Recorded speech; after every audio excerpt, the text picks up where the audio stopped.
of strategies and techniques on how to prove equations. In trigonometry, we learned how to prove trigonometric identities, and in geometry, we learned how to prove corollaries and postulates. Now I'm going to show you a different way on proving in mathematics, and that is the method of mathematical induction.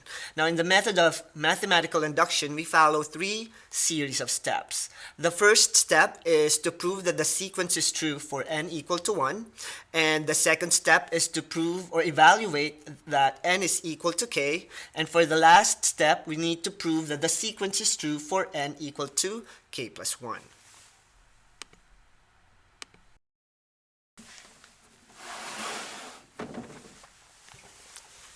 Now, method of mathematical induction is a technique for proving a statement, a theorem, or a formula.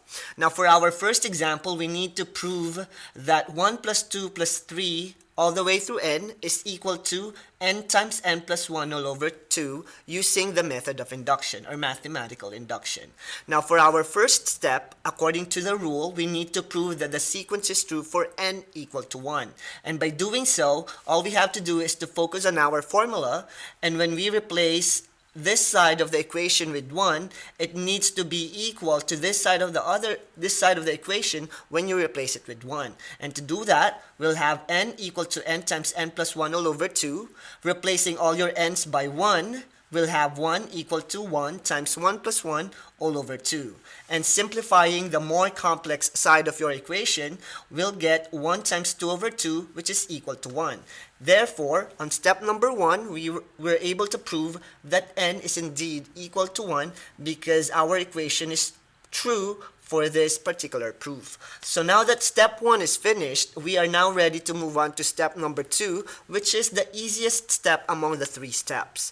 Now for step number 2, all we need to do is to evaluate n equal to k, which means we need to replace all our values of n and change it into our new variable of k. So now we have 1 plus 2 plus 3 plus all the way through k equal to k times k plus 1 all over 2. Now the significance of step number 2 is to prepare our equation for step number 3. We will now use this new equation so that we can prove that the equation is true or the sequence is true for k plus 1. And here's step number 3.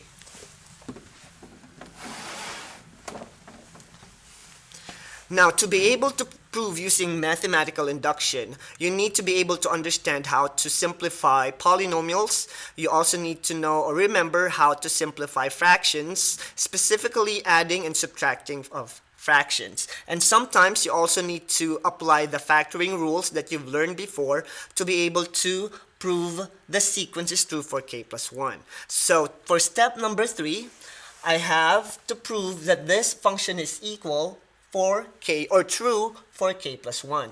Now going back to step number 2, I have 1 plus 2 plus 3 plus all the way through k equal to k times k plus 1 all over 2.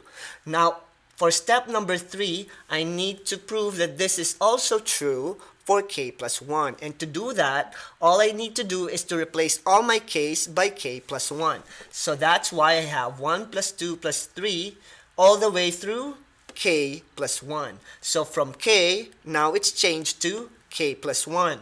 And this is not the only k in the equation. I also have k's on the other side of the equation. So that means these two k's right here will be replaced with k plus 1. That's why I have k plus 1 times k plus 1 plus 1 all over 2.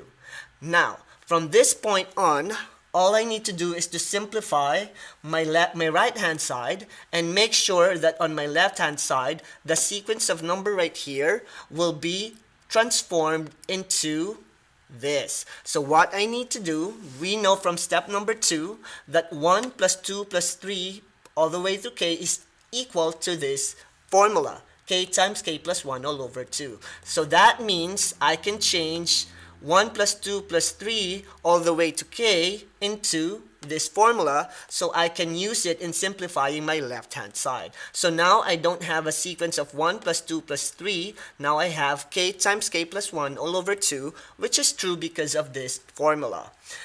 Now that this is now changed, all I need to do is to simplify my other side of the equation. So here, since I have k plus 1, all I need to do is to get rid of my parentheses, and I'll have k plus 1, which gives me k plus 2.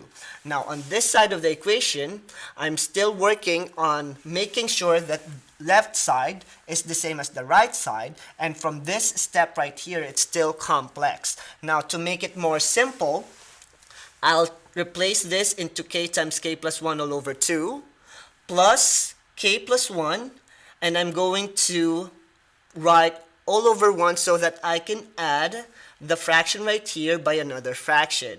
And by adding fractions of different denominator, all I need to do is to multiply the diagonal and multiply my denominator. So now I can have 1 times k plus 1 plus the second diagonal, which is 2 times k plus 1, all over the product of your denominator, which is 2.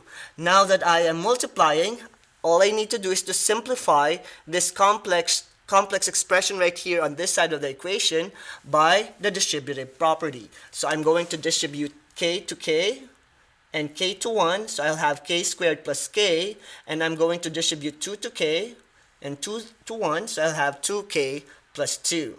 Now since it's still can be simplified, I can combine like terms, and I'll have k squared plus 3k plus 2 equal to 2. Now notice on this step that k squared plus 3k plus 2 is still not the same as k plus 1 times k plus 2 all over 2. So what I will do is I will multiply the binomial to check if they will have the same product as the one on the left-hand side of my equation. And by multiplying this, or the FOIL method, I have k squared plus 3k plus 2 all over 2 in my equation. Therefore, I was able to prove that on the third step, the equation holds true for k plus 1. And that's how you end your proof by method of induction using step 1, 2, and 3.